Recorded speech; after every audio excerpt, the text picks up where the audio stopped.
పెద్ద ఎత్తున వాటిలో అవగాహన తీసుకొచ్చి చిన్న పరిశ్రమలను సూక్ష్మ పరిశ్రమలను పెద్ద ఎత్తున ప్రోత్సాహం చేయాలని సంకల్పంతో ముందుకెళ్తా ఉన్నాం.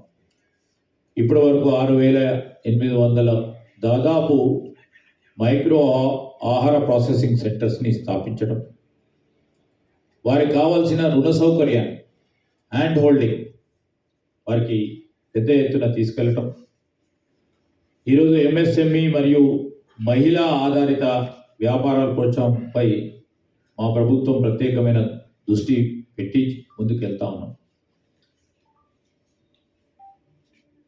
ఈరోజు మొత్తం ప్రధానమైన ఉద్దేశం మన రాష్ట్రాన్ని ఈ హైదరాబాద్ సంబంధించి చాలా విషయాలు ఇప్పుడు పెద్దలందరూ చెప్పారు.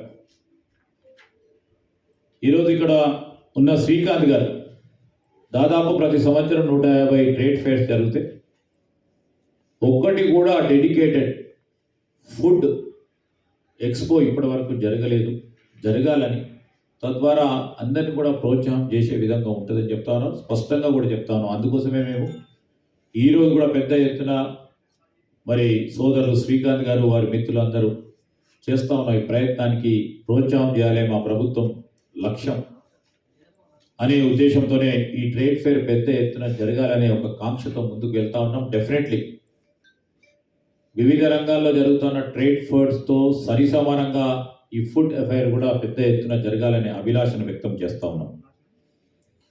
ఈరోజు మరి డెడికేటెడ్ మిల్లెట్ పార్క్స్ని ఏర్పాటు చేయాలని కోరారు. తప్పకుండా ఇదొక మంచి ఆలోచన, తప్పకుండా ముందుకు తీసుకెళ్లే కార్యక్రమం చేస్తాం. మనం చూస్తూ ఉన్నాం, ఆహారం ఒకవైపు, అగ్రో ప్రాసెసింగ్కి సంబంధించి